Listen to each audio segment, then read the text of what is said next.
atase wong jaga gerdu. Wani nyoba nyekel lakune maling sakti. Ayo. Wong kampung, wong karang perdesan kene kabeh tekan lurae. Gak ono sing gawe dosa. Rusuhe desa kene ya aku maling jluring. Ayo. Paribasanan. Jejeren koyok wayang tungkun koyok pindang mosok kira kelakon rika nyekel maling jluring jajal. Tak gawene rasa sak teruse wong sing duweni tumindak koyo ngono.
Napa to bapakne? Ngerti ta? Kabeh rakyat kene iki wis tunduk taat apa kang dadi perintah. Mula kaya awakmu ae ngerti yen kowe iki mangko darane ibu lurah. Iya. Kena kanggo contoh kabeh para rakyat bisa mimpin aja nganti mbantah perintahe wong kaya aku. Lah ya mestine ya ora topane kaya sampean ki ya wong apa kuwi jenenge bojo, mestine aku ya kudu miturut apa kang dadi kandhamu to, Pak. Bayan dalene bayan. Ora ana. Yun, Oh, Bayan. Lho, lah iki lakon Kang Bayan to, Pak? Kula Pak Lurah Telung dina kowe dak ana rene. patrol. Hmm? Patrol. Awakmu iki bolak-balik patrol. Mbok yen ana kesruan desa utawa ipang ana keperluan aja nganti aku mbutuhake ipang awakmu. Kudu teko dhewe, ngono. Lah ya to sampean ku ya kudu ngerti dhewe to Kang Bayan. Kaya bapak niki mesti saumpama nyambut gawe iki dhewean mesti niki ya saru didelok para rakyat kuwi. Kudu sampean ki ya ngerteni dhewe to wong sipate sampean iki mau kebayan. Petinggine niku sampeyan ta bojo sampeyan. Ya mestine ya bojoku to. Lah sampean apa petinggi nyengeni kebayan niku. Lah ya mestine lah wong bojoku ki sakno aku nek ndelokno kok model. Iki pripun wae iki niki? Wis padha ae senajan ibumu ngandani awakmu ngono padha ae. Sebab mau aku lunga kowe kena laporan karo ibumu. Nggih, Pak Lurah. Nuwun. Angga. Sapa? Tamu, Pak. Kula Harjo, Pak. Kula jasmani, Pak. Jasmani karo Harjo. Inggih. Nggih. Kan Kula Pak Lurah. iki padha teko iki ning apa? Kowe do teko nak kelurahan ngono gawene apa kowe? Yektosipun badhe laporan, Pak. Heeh. Kala wau nggak nggen kula kepandungan, Pak. Kemalingan. Nggih. Jam piro? Nggih antawis jam 1:30. Mana-mana nggone kampung Mikma kemalingan ae ngon pedukuhan iki ya. Nggih. Apa ya ora sing jaga kebayan barang ora jaga. Lah nggih duka nika wau ingkang jagi wonten griya kula nggih batur. Batur kula piyambak. Ya apa yang iki? Ya, batur sampean teng pundi iki? Lah niki tumut niki. Ning gedhe kaya gajah niki. Nggih. Kula, Pak. Oh, iki. Batur kula. Iki wae iki menawa kancane maling ngono niki. Kowe bature Harjo. Nggih. Sapa jeneng? Nen, Jenengmu sapa? kula Oh, timbul. Tembul. Kowe melu Pak Harjo iki mau dikon lapo? Kula nyambut damel teng riku. Nyambut gawe waktu iku mayan awan ya bengi. Jagi griya. Jaga mah. Mulai jam piro kowe kon jaga? Jam 09.00. Jam 09.00 Nalika kedadian kemalingan nggone Pak Harjo awakmu nang ndi? Kula tilem. Kowe iku jaga ta musi turu? Kula Hmm. jane nggih jaga. Nah terus kemalingan kok ndak ngerti? Jane kula ajeng melek sedalu mboten kuat nggih tilem, Pak. Apa ya nalika namale mlebu mang kowe ora ngerti ya? Kula Hmm. ngertos. Oh ngerti. Piro kabeh? Setunggal. Siji. Lah kok kowe ngerti ora kowe cekel? Ajeng kula cekel niku ati karep sikil gemeter niku. Iki terang iki mampu nunjuk jalan teko awakmu. Olah napa? Ngeten mawon iki Gus Lurah. Hmm. Kula iki bahaya nyamani diniman kula pentungane niki bocah niki. Sinten pendunge? Kowe dengkulmu tak poklek-poklek ora ngerti. Wak. Kula mboten napa-napa. Jaluk kowe, ya jaluk kowe. Mboten, Pak. Jaluk kowe. Pak Bayan. Wis, tak urusi dhewe. Imbal, Nggih. nalika kono kemalingan mau kowe turu ya. Nggih tilem. Tapi apa dak krungu ya mau grudak-gruduke utawa jare kowe ngerti mau apa kurang paham iki? Senaosa kula tilem tapi kula mireng niku. Krungune? Wonten kreseke tiyang mlampani lho. Heeh. Beto barang. Beto barang. Barang niku diangkuti niku dari Pak Arjo. Iya, terus. Kali ngomong ngeten maling ini. Pak Arjo. Awakmu aja alok kelangan. Heeh. Dak ana siji loro sing njupuk barangmu. Ya aku sing kena diarani maling celuring. Ngoten iki. Oh, tadi malinge sumbar. Nggih. Sakwise metu teko Mas Bang sumbare dano siji loro sing maling me Pak Arjo sijine iku mang maling celuring. Nggih, Pak. Bayan. Kula Gus Lurah. Kowe dak kenal sing jenenge maling celuring. Maling kok maling celuring, liyane celuring mboten kenal. Bocah niki man kula kapuri tabah kentongan. Oh, kula mboten salah, Pak. Wis. Lah apa bayan iku ora ndeni pendapat sapa ae sing kirane tangga kanan kiri. Sing rumoso biasa ndene perbuatan curang karo tangga kanan kiri. Nek tangga-tangga nuwun mboten enten. Desa kula nuwun resik kabeh lara-laran pun mboten enten. Ndak ono. Nah. Apa Arjo? Inggih. Apa ya ora ndene curiga karo tangga kanan kiri utawa mang sapa ae sing kowe curigani?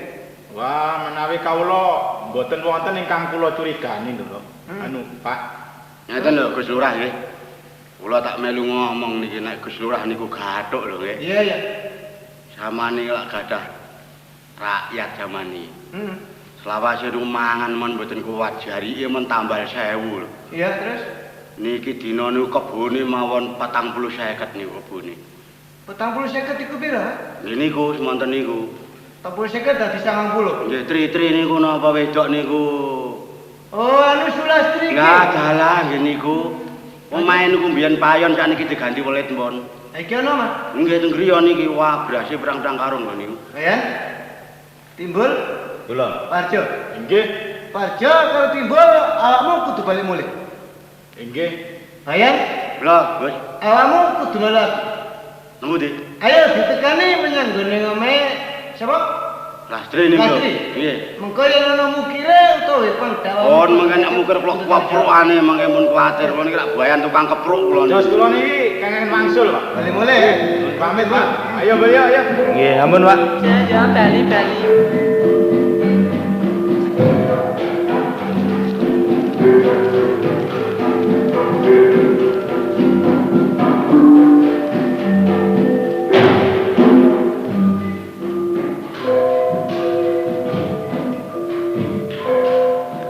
Lah ya ora nyono-nyono yen pancen kaurip aku ki dadine bisa kaya ngene.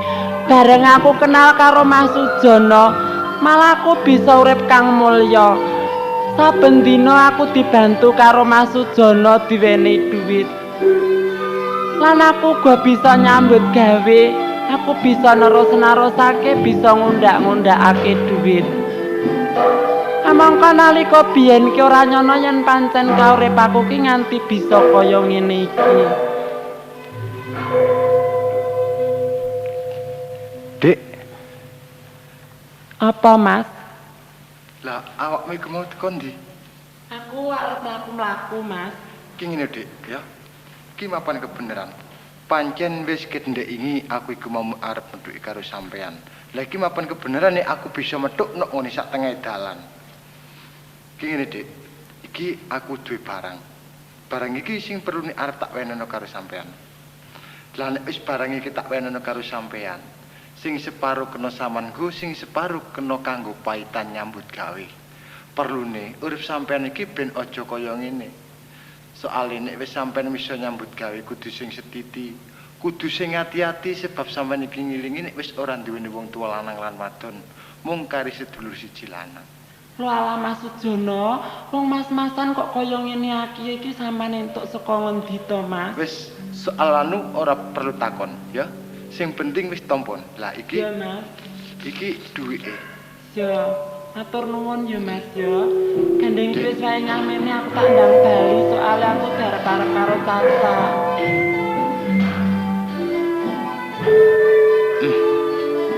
Ki wis rumangsa bunga. Soale aku wis bisa nggawe rusuk ana ing desa Karangsari.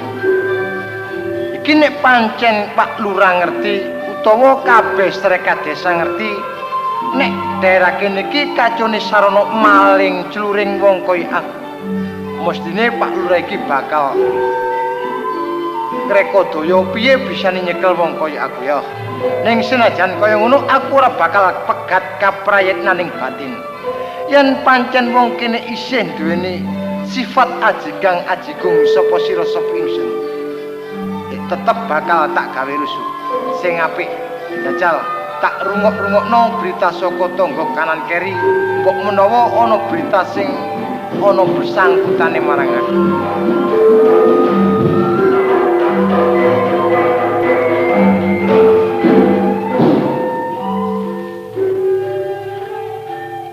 Aku iku mun Lastri adikku. Nyawisi mangan aku kok kaya ngene. Seje karo adat sabene. Oh ya tak pangane.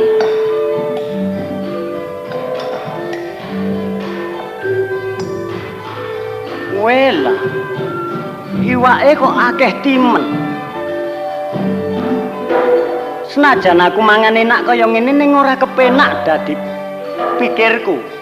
Coba Lastri. Apa, Cak? Aku tak takon ya. Apa sebabe nyambut gawemu iki ya ora sepiro nanging kok ya priasamu ngedap-edapi iki saka ndi usahamu? Ngene lho Cak, sampean kuwi aja sok gumun. Aku ki dadi wong wedok bisa nyambut gawe metu nang pasar ki mesine aku kudu duwe pengati-ati gandeng saka pengati-atiku kaya ngene iki dadi bisa urip makmur kang kaya ngene iki mau Cak. Mokal yen kowe nyambut gawe adol godhong lan adol kayu bisa kaya ngene. Aku lak wakile wong tuamu sih. Iya Cak. Mbok menawa ana rubeda apa-apa iki aku sing tanggung jawab. Ngaku wae saka ndi Saman kuwi lho Cak kok goro-goro mbok ya saman ki merohi enak ngono rak ya wis to. Lastri, yen pancen kowe tak takoni ora gelem ngaku, iki kena diarani nyepelekake marang aku. Titenono ya, mbok menawa ana rubeda aku ora tanggung jawab lho. Wis aku nang mburi. Ya. Halo, Bos.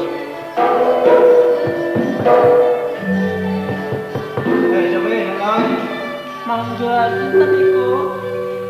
Monggo mlebetke mawon. Lastri, Nggih. masa panggring aku Oh, mboten kok kados Pak Lurah. Monggo Pak pinarak, Pak. Ono omahe. Nggih wonten griya kemawon. Sapa kanca? Nggih piyambakan. Monggo Pak bayan lebet, Pak. Wis ngene Lastri. Napa kok Rasakno awakmu ya. Niku lho, Pak. Kowe nek ora ngaku mesti ora dhewe kowe. Wis, dhisik. Pun kersane penjol dasi. Wis. Nah, Iki lho, Pak. Lastri, Napa Pak Lurah? iki jek perawan apa nek bojo? Kula tasih perawan, Pak. Temenan. Nggih. Kowe nyambut gawe apa? Kula nyambut gawe wonten peken nggih sadhe godhong-godhong nggih jangan-jangan. Awakmu iki dadi rakyatku wis pirang-pirang taun. Aku ki dak kurang-kurang untuk kesabaran negara.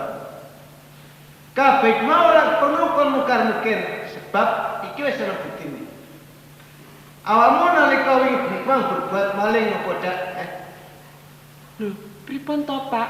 Kula menika sawijinipun tiyang estri. Kala lajeng gadah perbuatan maling menika kados pundi? Menapa mboten panjenengan kalih rumiyin to, Pak Lurah? Wong kula mboten ngrumaosi berbuat menapa-menapa, Pak. Ayo, kowe ngaku padha. Mboten kok, Pak Lurah. Ora kula kakek omong, kudu kena aku disarani. kowe nek ora ngaku tak kepruki kowe lho. Mboten kok, Pak. Tak kepruki lho, Tos kula menika nglampahi maling. Mestenipun kula badhe ngaku terus terang kalian Pak Lurah saya Pak Bayan. Dek ora maling. Ora maling teh. Rasakno kowe. Rasakno kowe. Napa sih Pak Lurah? Pun kula ejake mawon iki. Lastri, apa kadek tangisan? Lho kados Pak Lurah. Lho Pak Bayan. Oh, iya Le. Cobi Pak Bekawis menapa menika? Aku ora kena melu campur omongan. Ngerti? Lho, wong kula niki sedereke Lastri, Pak. Sebab awakmu ora melu di bagian. Iki sing tanggung jawab kudu Lastri. Lastri niku lak derek kula, wakile wong tuane niki kula, Pak. Dulurmu to? Nggih. Wakile wong tuane. Nggih, Pak. Dadi ora ono beda bae awakmu sing kudu tanggung jawab. Kula tumut tanggung jawab. Ono keliru lan bener kudu tanggung jawab. Nggih, Pak, nek kenging kula atasi nggih kula atasi, dene mboten kenging. Lah monggo dipun rembug sesarengan lak ngoten sih, Pak. Temenan? Nggih. Iki jenengmu sapa? Kula Harun. Oh, Harun. Lastri ade. Nggih. Iki kabeh mang wis cocok karo laporan itu bukan kiri. Sebab yang deleng nyambut gawe adikmu malah gak sesuai dengan keadaannya. Adikmu iku berbuat maling wis bolak-balik. Mulai iki dina kowe kudu bisa nyelesaike donya utawa barang-barang sing ditimbun karo adikmu utawa sing dilekake awakmu wajib balekno. Lah niki ngeten Pak nggih. Adik kula niku mboten nate berbuat. Nanging nek panjenengan menika nuduh lah kula Pak ingkang badhe saged nyelesaiaken nanging kula nyuwun tempo Pak. Tempo? Setunggal minggu mangke kula ngaturi keterangan. Ora moh. Tempo kok seminggu suwene. Lah niku lak namung dilu sih Pak Bayan. Nah, coba jan karo aku tak kepruk dasem sisan. Wah sampean iki kok ngoten sih Pak. Aku iki kebayan kereng lho ya urusan iki nek randang gage iso selesai penjol temenan. Lajeng kersanipun Pak Lurah pinten-dinten? Iki awakmu tak menehi tempo suwene 3 dina. Inggih. Dino. Yen barang iki mah iso ketemu utawa awakmu gak iso nyelesaike perkara adikmu. Gantine adikmu mesti awakmu. Ngerti? Nggih, nang ngaten panjenengan kondur ning niku lho ingkang lemu. Sinten niku bature sinten niku? Oh, Timbul. Jenengan tilar. Batur Pak Hajo. Nggih. Bul. Nun. Awakmu karyan kene. Sebab awakmu arepe dienggo kanca karo Harun. Lho. Kula tak damel kanca nih. Wis cep meneng kok jare aku nek mau kowe malah tak curigani nek kowe maling. Nggih. Are ya. Ayo. Yun, pun kondur, Pak. Ayo bali. Yo nek ora ketemu ditenono lho ya. Nggih, pun. 3 dina lho ya. Nggih, 3 dinten. Lastri. Apa, Cak? Ngaku ae ya. Kowe iki hubungan karo sapa sih sebenere? Ya apa sih, Cak Harun? Nganti kejadian kaya ngene. Mula aku arep terus terang karo sampean wis, Harun. Ya, kondoe terus terang. Mula gandeng urip aku bisa kaya ngene lan aku bisa nyimpen donya dono kang aku kaya ngene. Ora liya iki yo le awe Mas Sujono kok, Harun. Oh, dadi Sujono. Iya, Cak. Wis Lastri, tenangon ning omah ya. Aku tak lunga golek Sujono. Timbul. Ayo melu aku. Nggih. Timbul. Lho. Kowe tak critani, Sujono iki tunggal guru karo aku. Lho, kanca sampean? Iya. Mula ngene, Mbul. Sujono wong sing sekti mandraguna. Rungokno, Mbul. Nggih. Iki Sujono tak sumbarane nek pancen Sujono lanang sejati wani nyedak karo Harun wong kaya aku. Sama sumbari nek niku pancen bener tunggal guru oleh sampean. Iya. Sujono. Sujono. Hus, aja melu-melu. Kowe kok sugih wani sugih kendel. Kok ora sugih utang? Tak tampet kon kok. Kersane ngriki wong kok. Mas yo kowe Gek Jaya aja wani nyoba karo Harun kaya lanang-lanang dhewe. Mas yo bapakku ya lanang. Hus, aku ki nyumbari. Lah nggih, cek men wedi wong ini lho. Mobat mabito kaya buntute ula tapak angin sepiro bantere playumu. Cek banter playune spur diesel. Kon iki ngenom-nomi sepuh. Aja kaya ngono. Sujono. Aja kon terus-terusno. Yen kowe wani nyoba karo wong kampung kene lan Harun, sepiro kandele kulitmu? Cek kandel kulite kuaci. Loh, kok malah ngono Timbul iki? Sujono. Aja kaya ngono. Senajana kon iki Gek Jaya, nanging ora duwe bala. Sepiro akeh balamu? Cek akeh balane semut ireng. Kowe iki Timbul iki gak pisan-pisan nek ana wong nyumbari. Ayo ning ngriki tiange kok. Ayo padha dikejar terus. Sujono, ayo Sujono.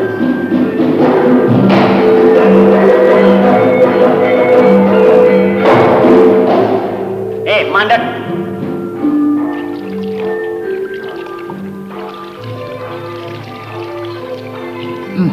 Bul. Kula. Sing ati-ati. Nggih. Panase koyok ngene. Sing enak ngasuh nok nggone pinggir kali ambek ngedus. Perlune ojo sampe awakku kena sayang. Kok ana wong loro mlaku iki sapa sing marani rene? Bul. Kula. Hati-hati iki ning pinggir kali, Bul ya. Nggih. Banyune kaya ngono. Senajan iki ketiga ning kok agung, Bul. Nggih banjir nih. Sapa iki? Sapa? Pangling kon karo aku? Kang Mas Harun. Iya. Jono? Iya, Kang Mas. Weruh aku teko kene iki. Lah aku dhewe iki ora ngerti kok, Mas. Ngene ya. Yen pancen kon iki ngaku sedulur karo aku, Iya, Kang. tunggal guru. Kowe kudu ngaku. Sopo sing gawe rusuh ana desaku? Sing gawe rusuh nek desa. Aku dhewe iki ora ngerti kok, Mas. Sopo sing gawe jeneng maling celuring? Maling curing, Kang Mas. Iya. Iya toh, Kang Mas Jono. Ki senajan tak eling-eling ngono, ki nyatane sampean mesti bisa ngerti. Sapa sejatine maling curing? ora ana maning wong kejaba aku, Kang Mas. Oh, dadi kon sing gawe jeneng maling ciluring. Pancen ora salah. Bener semene iki dedeke mbul sing mlebu nang omahmu? Nggih, terus sampean cepeng mawon. Ya, gampang. Sujono. Oh, kok nek wani nyekel cekel lo. Tiange gedhe ning. Lah, Sujono. Iya, Mas. Ngene ya. Kanggo ngamanake desaku. Kon tak cekel tak aturno karo Pak Lurah ya. Lho. Ora ngono to, Kang Mas. Heeh. Sampeyan iki kok tegel-tegele kondo yen arep nyekel aku. Pancen tak akoni nek tindakku kaya ngono iku aku sing salah. Ning sampeyan kudu bisa meraba. Apa sebabe nganti aku duweni tumindak sing kaya ngono. Iki mung sarana aku iki arep nginsafake perbuatane wong ana ing karang desa kene, Kang Mas. Nanging kliru, jalanmu kliru. Ayo tak cekel, aja kesuwen ya. Saiki ora gelem apa maning sesuk, Kang Mas. Oh, dadi wani karo aku. Terus Apa sampean mesti tak wedeni koyo Kang Mas Ari. Oh, wani kok. Lho, paribasan pacul coplok oleh tanding, Kang Mas. Tampanono ya pancen kowe wani karo aku. Sakarmu. Ayo, Ayo. rasakno. Oh iya, Kang Mas. Sak arep sampean. Ayo. Sak arep sampean.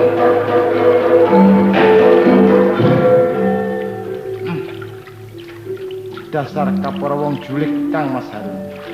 Saupamane aku ngayoni brantaning Kang Mas Harun. Ora wurung aku bakal kasoran. Sebab padha-padha murid ana ing Gunung Kendeng ning nyatane aku kang luwih asor katimbangane Kang Mas Harun. Nek aku nganti kaya ngene gak urung aku bakal temekaning pati. Bakal kepikut dening Kang Mas Harun yo sing apik. Jajal wong ala-ala aku murid kang kinasih saka ing Gunung Kendeng. Jajal tak manjing ana ing sanjurane awake kewan. Iki kok ana kebun ngombe nok kali tak anjingane kewan.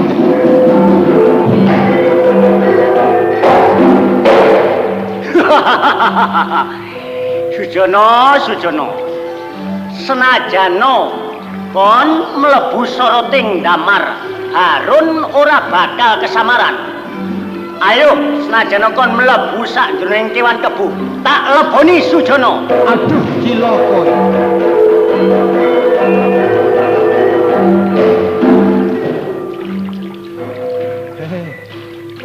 Nganti tak rewangi aku mlebu ning sakjerone kewan.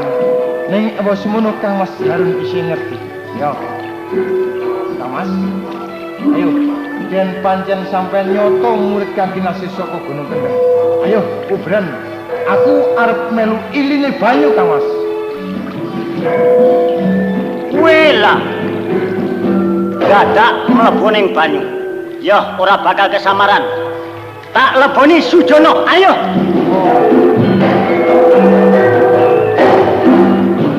Kang Mas Harun, wis.